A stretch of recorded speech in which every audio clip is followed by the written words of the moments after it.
Baik, bismillahirrahmanirrahim. Assalamualaikum warahmatullahi wabarakatuh. Alhamdulillah wassalatu wassalamu ala rasulillah wa ala alihi wa ashabihi amma ba'd. Baik, anak-anakku sekalian kelas 12 yang berbahagia ya. Di pertemuan kali ini saya coba kulas dua materi yang sebelumnya sudah pernah kita share dan mungkin kalian sudah baca juga. Jadi fungsi pertemuan kali ini ya untuk memperjelas lagi apa sebenarnya yang dimau atau yang dimaksud atau yang harus kalian pahami dari materi sebelumnya ini. Ada dua, yang pertama tentang macam-macam mazhab fikih ya yang ada dalam Islam. Kemudian yang kedua tentang filsafat dan tasawuf ya. Nah, kali ini kita coba bahas satu persatu. Kalau sebelumnya secara mazhab fikih, sebelumnya mazhab fikih kita sudah kaji apa itu Ahlus Sunnah, apa itu Syiah, apa itu Mu'tazilah, apa itu Khawarij. Yang itu urusannya dengan kelompok Islam dalam hal teologi ya, dalam hal akidah. Nah, kalau fikih mazhab ini fikih itu kan berbeda konteksnya dengan urusan-urusan akidah seperti kemarin ya. Kalau kelompok akidah itu ada seperti yang tadi saya bilang, ada Khawarij misalkan, ada Mu'tazilah, ada Ahlus Sunnah, ada Syiah dan banyak sebagainya. Nah, tapi pada tataran fikih, ya fikih ini artinya hukum praktis ya. Hukum-hukum praktis, maka ada 4 mazhab yang terkenal ya. Seperti yang kalian ketahui, kita play dulu. Ada mazhab Abu Hanifah, ada mazhab atau sering disebut dengan mazhab Hanafi ya. Ini mazhab Hanafi, atau ada juga mazhab Maliki, ada mazhab Syafi'i yang ini merupakan mayoritas mazhab yang ada di Indonesia terutama, dan juga ada mazhab Hambali. Nah, mazhab Hanafi ini digawangi oleh Imam Abu Hanifah, sementara Imam Malik adalah punggawa dari mazhab Malik itu sendiri ya, dan Muhammad bin Idris Asy-Syafi'i adalah punggawa dari mazhab Syafi'i, sementara Imam Ahmad Ibnu Hanbal ya itu sebagai punggawa dari mazhab Hambali. Nah, yang ketiganya memiliki peta persebaran secara global yang berbeda-beda. Baik, kita coba ke yang pertama dulu ya. Tapi sebelumnya itu mungkin perlu diketahui, kenapa sih harus ada 4 mazhab besar ini?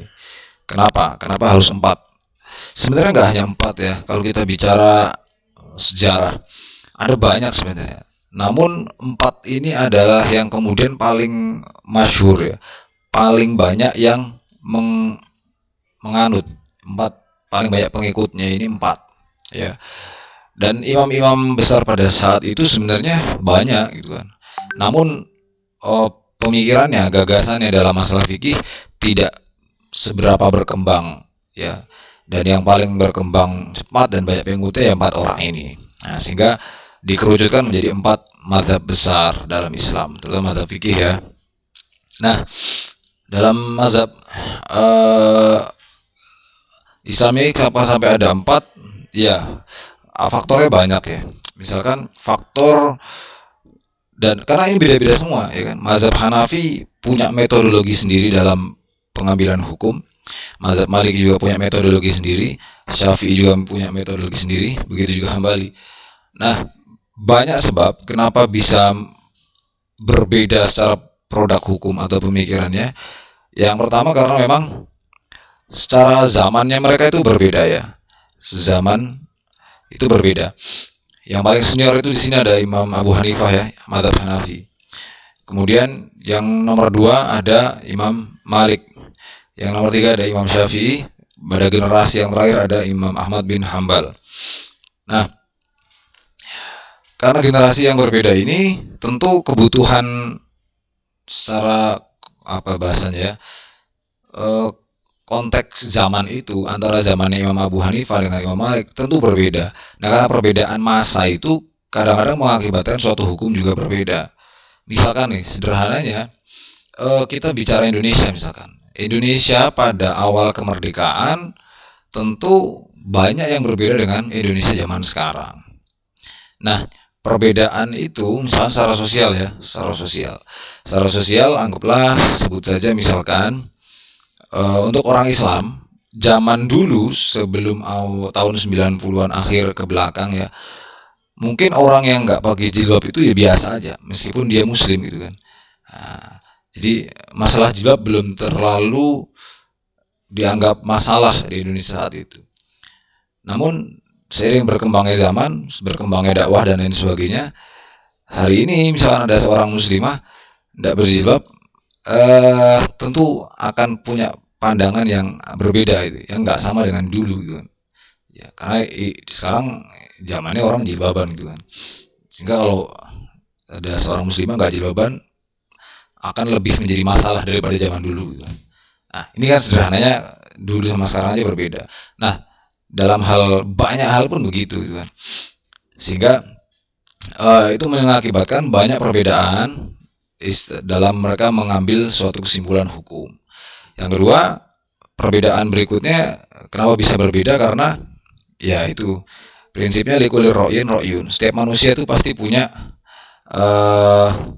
pola pikir yang berbeda. Nah, karena punya pola pikir yang berbeda, barang pasti itu akan mengakibatkan produk hukumnya juga berbeda, ya kan? Nah, itu udah hal yang pasti. Selanjutnya apa? Ini secara dalil ya. Barangkali ada dalil tertentu yang sudah sampai ke misalkan Abu Hanifah, namun dalil itu belum sampai ke Imam Malik, atau sebaliknya dalil itu sudah diketahui Imam Syafi'i tahu dalilnya, dia tahu hadisnya, sementara Imam Abu Hanifah belum. Ya berbeda dengan konteks sekarang ya. Sekarang kita mau nyari hadis apa tinggal ketik di search engine selesai kan. Tapi zaman dulu buku aja baru mulai ada gitu kan. Jadi banyak keterbatasan termasuk dalam hal akses terkait hadis. Karena orang zaman dulu di awal masa tabi'in itu bahkan ada sahabat atau tabi'in yang mencari hadis itu mereka harus dari Madinah sampai ke kadang-kadang ke Syam, itu berjalan kaki selama berbulan-bulan hanya untuk mencari hadis. Nah, sampai segitu perjuangannya kan. Nah, sehingga itu juga mengakibatkan perbedaan hukum ya. Dan banyak sebenarnya variabel ataupun aspek-aspek yang mengakibatkan kenapa kok berbeda. Nah, namun sekali lagi garis besarnya apa? Perbedaan yang ada itu tetap pada koridor yang sama, pada rel yang sama. Rel yang sama ini artinya apa? Tidak keluar daripada dalil-dalil yang ada. Jadi nggak ngarang sendiri. Ya. Kalaupun beda, misalnya Imam Syafi'i sholatnya subuhnya pakai kunut, itu bukan ngarang, ya kan? Karena itu adalah istimbat hukum yang ada dasarnya, ya kan? Mazhab Hambali nggak kunut, ya karena ada dasarnya juga, sama-sama ada dasarnya. Sehingga ini masih menjadi hal yang diperbolehkan ketika suatu perbedaan itu tetap dilandaskan pada suatu dasar hukum yang jelas, baik itu Al-Quran ataupun hadis.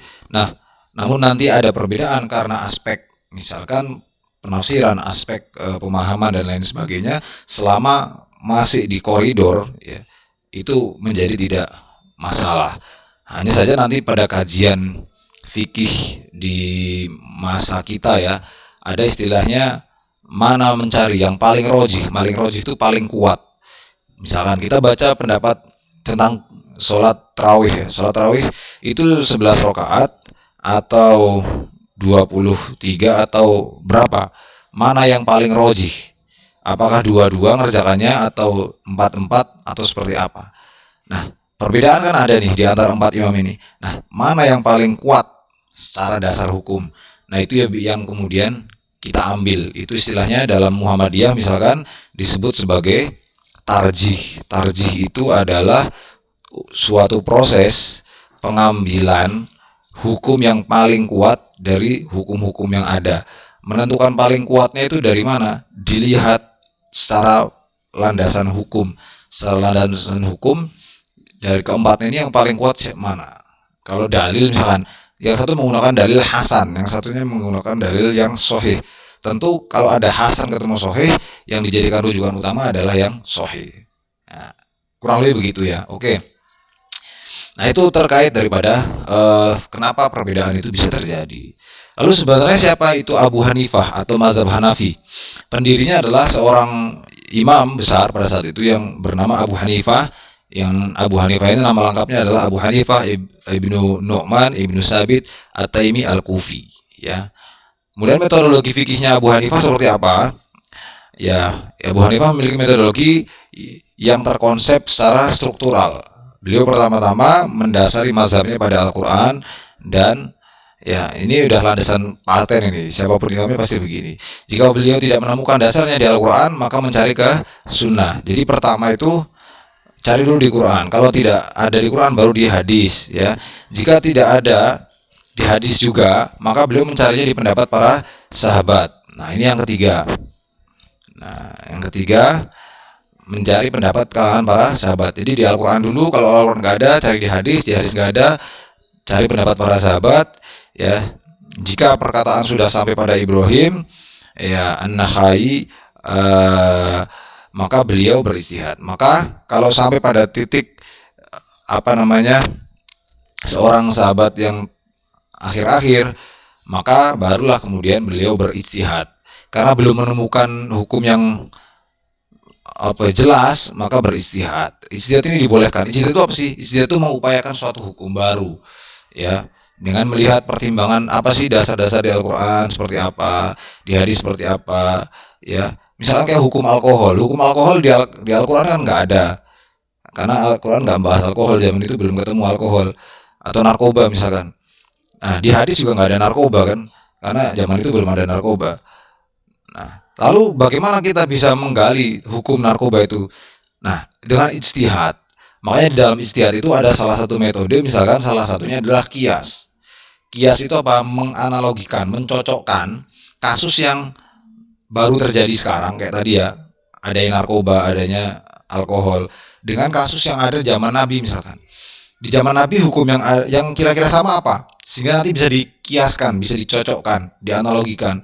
Zaman Nabi, misalkan sifatnya narkoba atau alkohol ini apa? Memabukkan misalkan. Nah, hal yang memabukkan di zaman Nabi apa kira-kira? Oh, ada namanya khamar, namanya arak. Nah, sehingga narkoba dengan segala macamnya dianalogikan dengan khamar.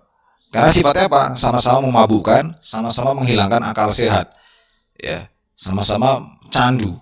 Nah, karena sama sifatnya, meskipun zatnya berbeda, hukumnya menjadi sama. Itu kurang lebih begitu gambarannya ya. Itu ijtihad namanya. Oke. Lalu mazhab Maliki ya. Mazhab Maliki itu seperti apa? Ya, mazhab Maliki ini didirikan oleh seorang imam ahli hadis di Madinah, namanya Malik bin Anas ya. Malik bin Anas ya. Lalu seperti apa metodologi fikihnya dari mazhab Maliki ini? Nah, ini salah ya. Ini tipu ini. Ini harusnya Maliki. Oke. Nah, metodologi fikihnya seperti apa dari Imam Malik ini? Dibandingkan dengan imam mazhab yang lain, perbedaan itu diantaranya Imam Malik menjadikan amal ahli Madinah hujah. Nah, kalau tadi kita sebelumnya ya, di Imam Abu Hanifah ini yang pertama Al-Quran, hadis, dan para sahabat Nabi, baru istihad, ada 4 runtutan. Kalau Imam Malik ini ada tambahan satu lagi, yaitu apa? Ini, menjadikan perilaku ibadah penduduk Madinah itu menjadi salah satu hujah dalam hal qiyas. Kenapa ahli Madinah? Karena Madinah ini kan kotanya Nabi. Ya harapannya orang yang paling kenal dengan Nabi orang Madinah. Orang yang paling familiar dengan ibadahnya Nabi adalah orang Madinah. Karena mereka sehari-hari bersama Nabi SAW. Sehingga Imam Malik ini menjadikan amal ahli Madinah itu sebagai hujah. Atau sebagai salah satu hal yang dijadikan referensi di dalam mencari suatu hukum. Begitu ya. Nah, kemudian juga Imam Malik terkadang memposisikan asar di atas qiyas. Asar ini tadi ya, perkataan para sahabat. Ya. Jadi, kalau ada asar, ada pendapat sahabat itu lebih diutamakan daripada kias. Kias tadi itu ya menganalogikan. Jadi kalau ada suatu masalah sebelum dikias, kok ada pendapat sahabat, maka Imam Malik lebih mengutamakan pendapat sahabat untuk dijadikan referensi. Imam Malik tidak mensyaratkan kemasyhuran hadis dalam suatu urusan perkara umum. Imam Malik juga tidak mensyaratkan kemasyhuran hadis. Hadis masyhur itu apa artinya? Banyak yang meriwayatkan. Karena ada hadis yang sifatnya ahad. Ahad itu jarang yang meriwayatkan, mungkin hanya satu orang, sehingga tidak terlalu terkenal. Nah, ada beberapa ulama mazhab yang kemudian hadis-hadis yang sifatnya terlalu gharib, terlalu kurang familiar, itu agak dikesampingkan, dalam arti harus dicari dulu hadis serupa ya dari jalur lain yang menguatkan hadis ini. Tapi untuk Imam Malik, dia tidak menjadikan itu masalah gitu. Selama itu sahih, ya meskipun itu tidak masyhur nggak masalah. Nah, Imam Malik juga menggunakan hadis mursal. Ya, ini salah satunya ya, hadis yang kurang masyhur.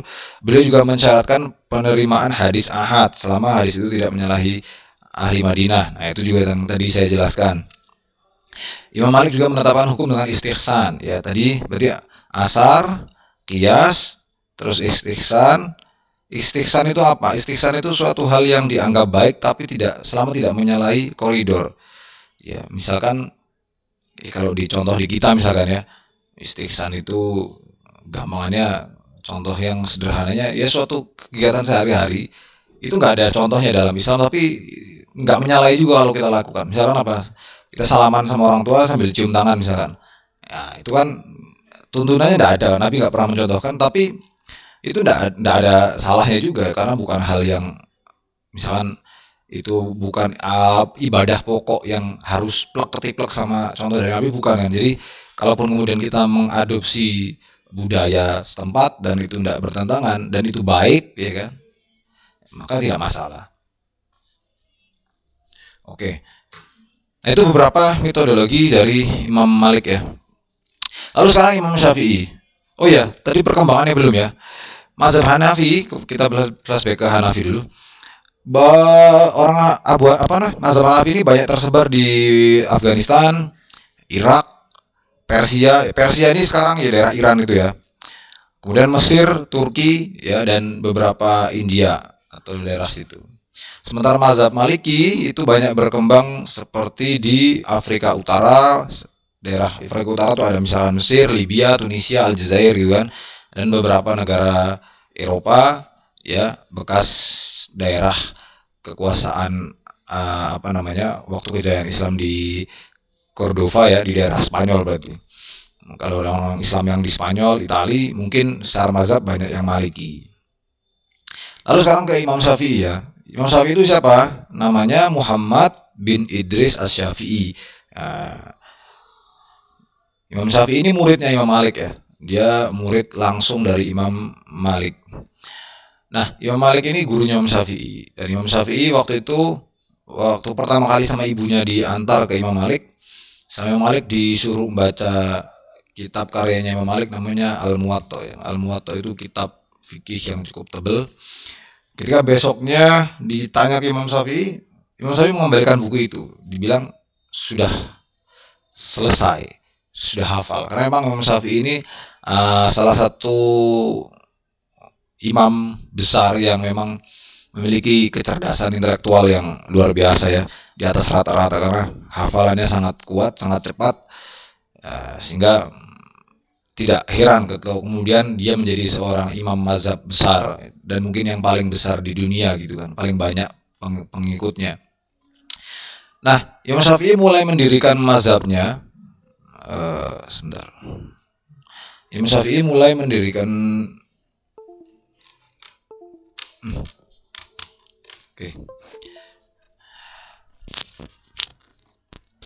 secara ini ya, mazhab itu banyak tersusun berdasarkan hadis dan qiyas. Ya, jadi landasan utamanya adalah ya Al-Qur'an pasti kan, tapi setelah itu hadis dan qiyas.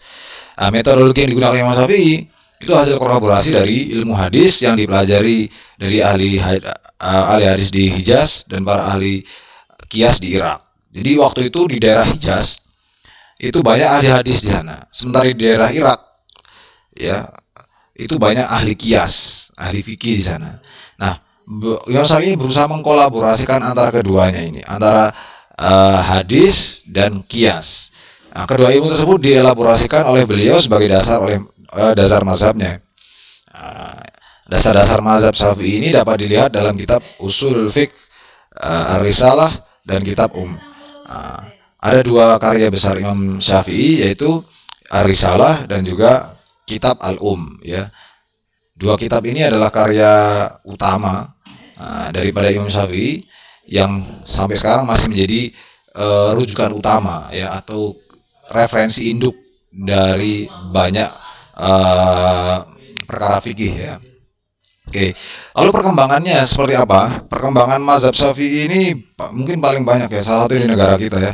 Dia berkembang di Mesir Selatan, di Saudi bagian barat, Suriah, ya, Indonesia, Malaysia. Jadi daerah ASEAN ini rata-rata mayoritas Syafi'i, ya. Yaman juga termasuk, ya kan? Ini Hadramaut Yaman ya, Bahrain juga, dan lain sebagainya. Termasuk mungkin Pakistan ya, itu juga banyak mazhab Syafi'i.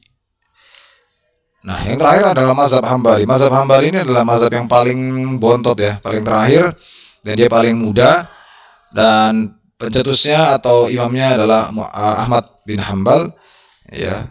Kemudian Hambal ini dijadikan nama mazhabnya, Imam Hambali.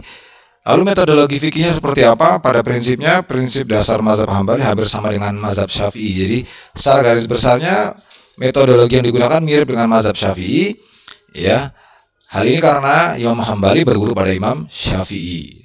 Nah, ada 5 dasar utama dalam mazhab Hambali. Yang pertama, tapi kita ambil 2 saja ya. Ambil 2 dulu biar kalian tidak pusing juga. Yang pertama, itu nas Al-Quran dan hadis marfu' ya. Bila Imam Hambali mendapatkan suatu hadis, beliau kemudian berfatwa dengan tidak memperdulikan keterangan-keterangan yang menyalahinya. Ya, hal tersebut dilakukan Imam Hambali karena beliau memilih untuk mengabaikan perbuatan-perbuatan yang menyalahi hadis. Imam Hambali juga tidak mendahulukan suatu pendapat baik qiyas ataupun perkataan sahabat di atas kedudukan sahih hadis yang sahih.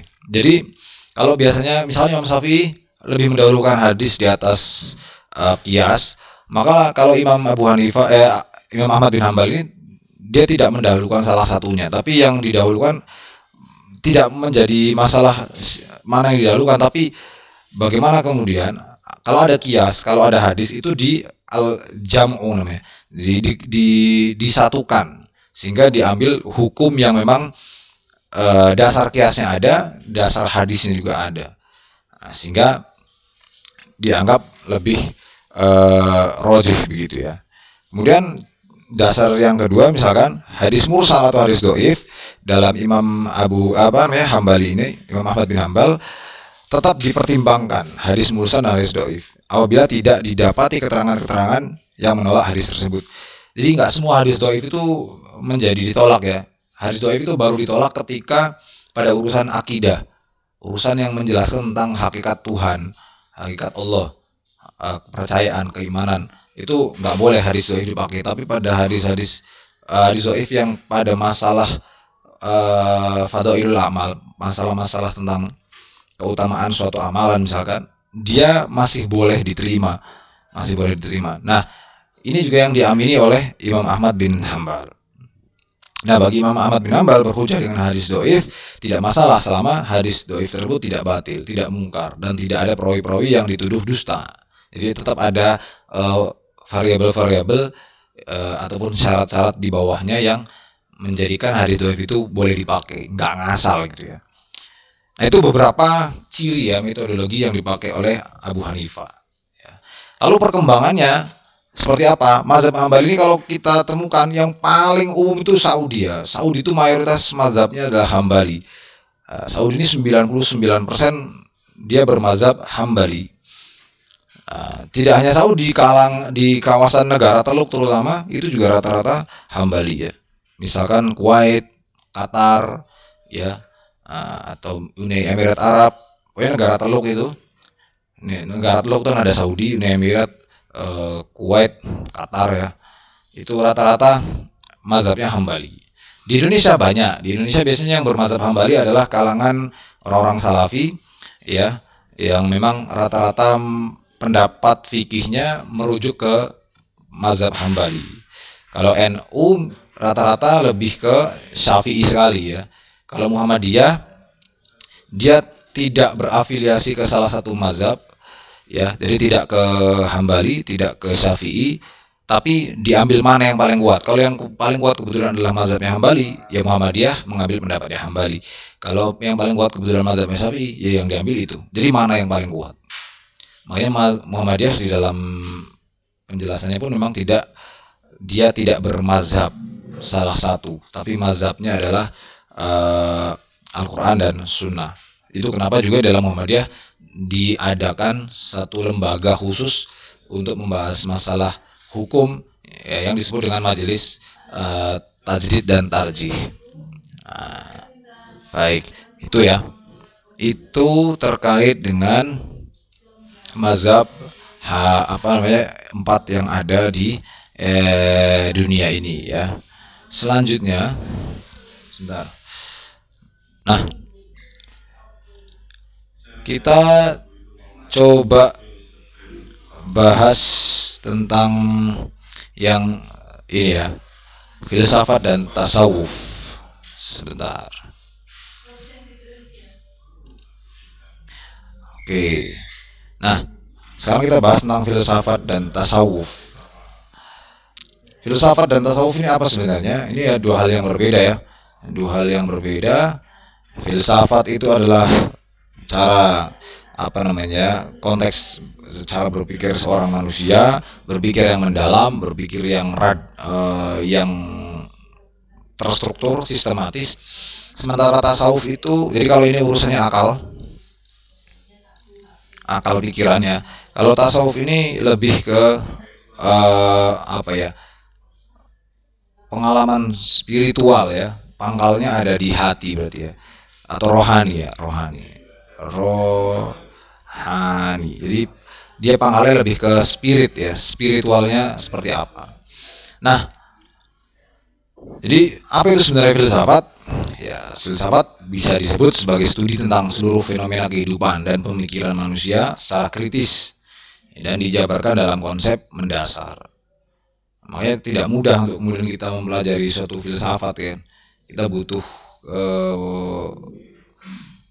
upaya berpikir yang lebih ya untuk bisa memahami suatu filsafat dari kehidupan ini kan. Apapun kalau kita mau cari falsafahnya kan ya pasti ada. Nah, makanya cara berpikirnya harus yang kritis, mendalam. Dan filsafat ini tidak didalami dengan melakukan eksperimen-eksperimen dan percobaan-percobaan ya, beda dengan sains ya, yang itu basicnya eksperimen ataupun percobaan. Tapi kalau filsafat itu lebih mengutarakan suatu masalah itu secara persis, mencari solusi untuk itu, memberikan argumentasi ya dan alasan yang tepat untuk solusi tertentu. Jadi analisis kritis radikal itu bukan yang konotasi negatif. Radikal itu artinya berpikir yang mendalam, itu kan yang radikal namanya kan. Nah, untuk studi falsafi ini mutlak diperlukan logika berpikir dan logika bahasa. Nah, seorang yang mendalami filsafat ini sering disebut filosof ya kan. Di dunia ini daerah yang mungkin terkenal dengan filosof mungkin kita kenal dulu di Yunani ya kan. Di Yunani pada masa jauh sebelum masa modern, kita kenal ada seorang Aristoteles ya, seorang Socrates, seorang yang banyak lagi pada saat itu yang kemudian mereka sebut filosof dan pemikirannya masih di bawah sampai sekarang dan banyak dijadikan pijakan berpikir juga oleh orang-orang di masa sekarang. Nah, kalau itu tadi filsafat, sekarang kalau tasawuf itu sebenarnya apa? Tasawuf ini sebenarnya banyak perbedaan atau banyak versi ya tentang tasawuf itu berasal dari kata apa. Ada yang mengatakan bahwa tasawuf ini dari kata souf. Souf itu adalah kain wol ya. Kenapa kain wol? Karena orang yang tasawuf ini, orang sufi ini pada masa Nabi SAW mereka adalah orang yang sangat bersahaja, orang yang sangat sederhana hidupnya, sehingga mereka hanya menggunakan baju wol pada saat itu, di mana baju wol pada saat itu adalah simbol suatu kesederhanaan, suatu kesahajaan. Nah, sehingga orang-orang sufi pada saat itu dipanggil sufi karena mereka menggunakan baju wol tadi. Nah, tapi ada juga yang mengatakan bahwa tasawuf itu adalah artinya dari kata sauf, artinya jernih ya, suci ya. Karena orang yang kemudian bertasawuf itu berupaya menjernihkan akhlaknya, ya, menjernihkan hatinya, ya, memurnikan fitrahnya dia. Nah, sebegitu itulah ya. Nah, maka dalam sejarahnya tasawuf ini sebelum menjadi suatu aliran atau sekte ya, awalnya tuh hanya perilaku zuhud ya. Zuhud itu adalah menjauhi hal-hal yang sifatnya duniawi dan orientasi kehidupannya cuma akhirat aja. Ya, makanya banyak orang zuhud yang mungkin bersahaja gitu. Meskipun dia kaya raya tapi ya hidupnya sekedarnya aja. Itu kan perilaku zuhud. Tapi kalau sufi, tasawuf itu levelnya di atasnya zuhud. Jadi kalau zuhud itu masih level yang boleh. Tapi kalau tasawuf ini pada konteks tertentu sampai kemudian bisa menyesatkan seorang gitu. Karena kita tahu bahwa misalkan Syekh di Indonesia misalkan pada masa Wali Songo ada seorang namanya Syekh Siti Jenar itu. Dia kenapa dihukum mati oleh Wali Songo? Karena dia orang yang bertasawuf sampai pada titik manunggaling kawula Gusti ya. Beranggapan bahwa Tuhan itu bersatu dalam diri seorang. Atau di konteks yang nanti akan kita bahas juga profilnya, ada seorang namanya Al-Hallaj. Al-Hallaj ini ya sama lah, manunggaling kawula Gusti juga. Nah ini tentu beberapa praktik tasawuf yang sering kita jumpai di masyarakat. Nah, sekarang kita coba ke perkembangan tokoh-tokohnya ya. Tokoh-tokoh filsafat Islam yang terkenal salah satunya adalah Al-Kindi ya. Al-Kindi ini namanya Abu Yusuf Yaqub bin Ishaq Al-Kindi. Nah, jadi Al-Kindi ini orang ini ya, orang orang Persia ya.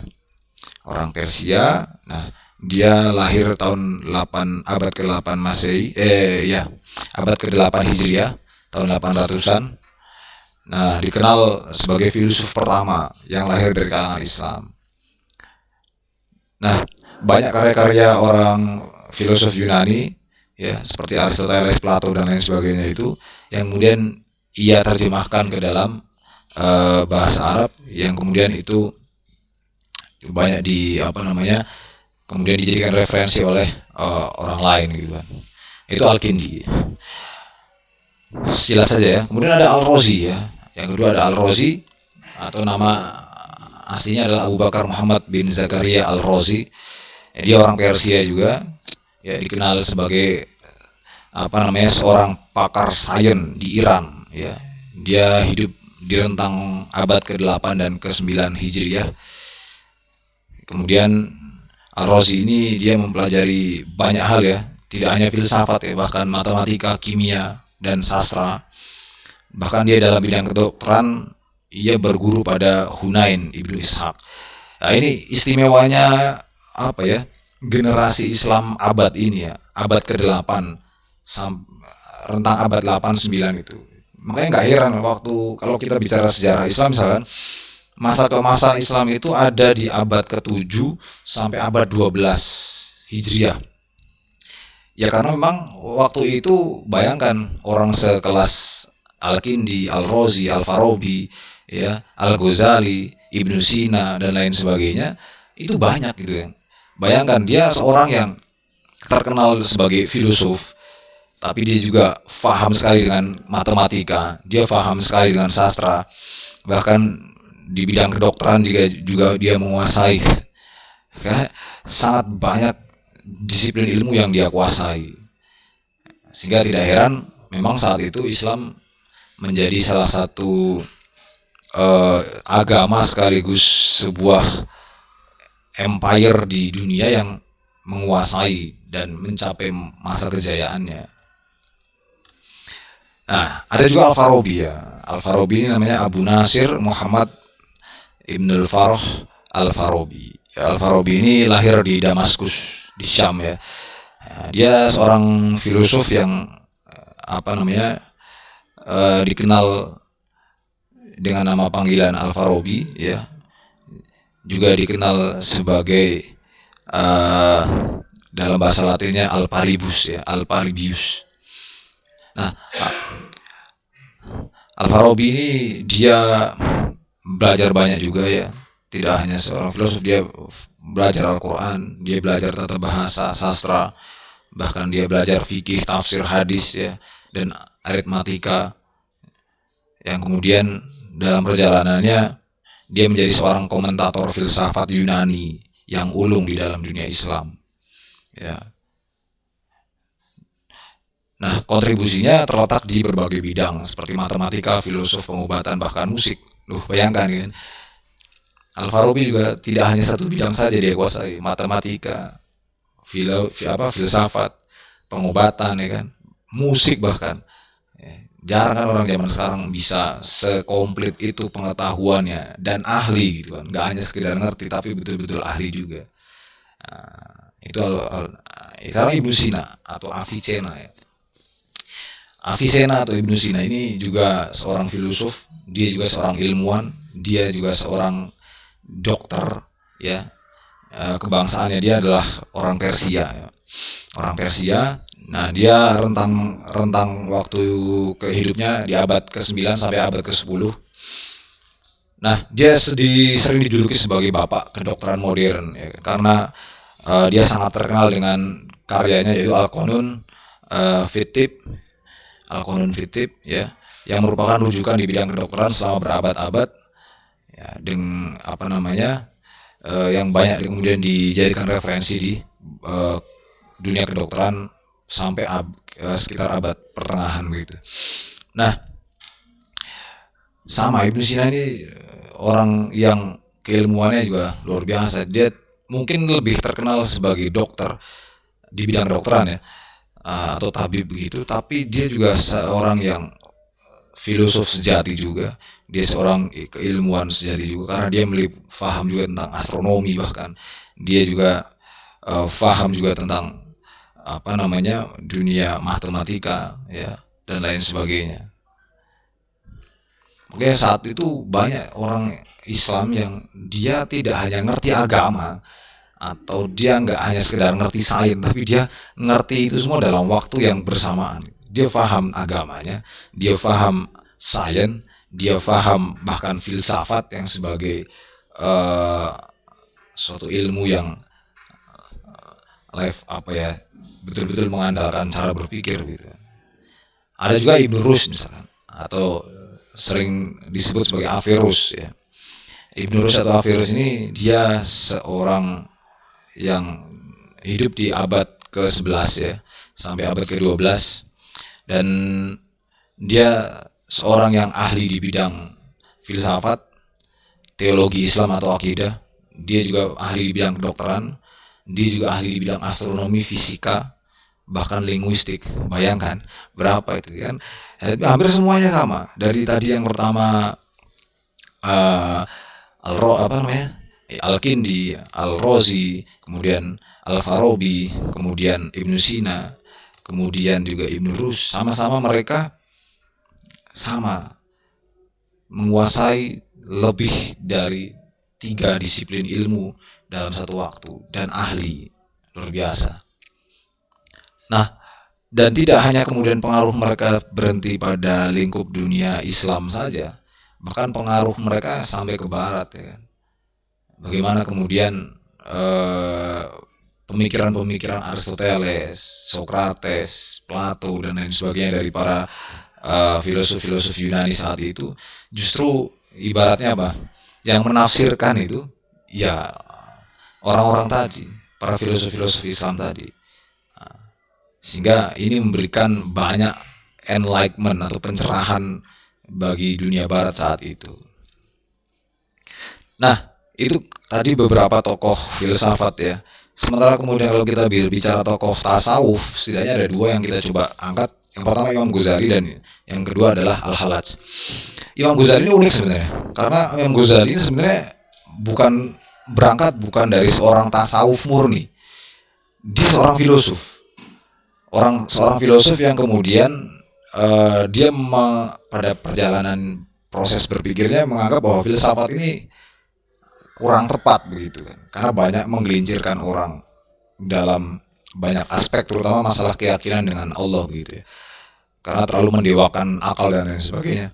Sehingga pada satu titik Imam Ghazali justru berbalik dari yang tadinya dia seorang filosof menjadi seorang tasawuf. Bahkan beliau sempat mengarang suatu kitab yang yang berjudul kurang lebih artinya itu ke kerancuan para filosof begitu ya. Nah, jadi memang agak unik gitu kan. Dan Imam Ghazali juga salah satu imam besar dan salah satu cendekiawan yang luar biasa di dalam dunia Islam gitu kan. Dia hidup di rentang abad ke-10 sampai ke-11 ya. Dia punya daya ingat dan daya intelektual yang luar biasa, bahkan sampai digelari sebagai Hujatul Islam ya, Hujatul Islam, karena memang secara aspek keilmuan dia sangat luar biasa gitu. Dan ia sangat dihormati pada saat itu di masa kerajaan Abbasiyah, dan dia juga sangat berjasa ya di dalam banyak bidang ilmu pengetahuan. Dan sampai sekarang pun Imam Ghazali masih menjadi salah satu legend ya di dunia Islam ya, karena sumbangsihnya di dalam ilmu usuluddin, ilmu usul fikih, ilmu filsafat ya, dan banyak sebagainya, terutama di dunia tasawuf. Nah, ini yang terakhir adalah Al-Hallaj ya. Al-Hallaj seperti yang tadi saya sampaikan bahwa Al-Hallaj ini adalah seorang tasawuf murni yang sampai dia menjalani ketasawufan itu sampai pada satu titik, yaitu wahdatul wujud ya. Wahdatul wujud atau dalam bahasa Jawa sering disebut manunggaling kaula Gusti ya. Nah, dia adalah seorang yang lahir di kota Tur ya, Iran. Namun dia secara ininya Arab pada abad ke-8. Namun dia juga keturunan dari seorang Persia juga ya. Nah, kakeknya itu seorang penganut Zoroaster. Zoroaster itu salah satu agama di Persia saat itu. Namun ayahnya memeluk Islam ya. Nah, Al-Hallaj ini merupakan Syekh Sufi abad ke-9 dan ke-10 yang paling terkenal, dan hal yang menjadikan dia kemudian dieksekusi dan dihukum mati adalah karena dia mengucapkan anal haq atau aku adalah kebenaran, yang itu hanya pantas diucapkan oleh Allah ya. Kenapa dia kemudian mengucapkan itu? Karena ya dia punya keyakinan wahdatul wujud tadi, sebuah keyakinan bahwa Tuhan itu bersemayam di dalam diri. Jadi seorang bisa saja menganggap bahwa ada unsur ketuhanan di dalam dirinya. Tentu ini bertentangan dengan akidah Islam yang benar. Nah, itu beberapa penjelasan tentang filsafat dan tasawuf dan juga mazhab fikih yang 4 tadi ya. Semoga penjelasan ini bisa menjadikan semakin memantapkan pemahaman kita pada 2 materi ini dan menambah wawasan kita. Kurang dan lebih mohon maaf, saya cukupkan dulu. Wabillahi taufiq wal hidayah. Wassalamualaikum warahmatullahi wabarakatuh.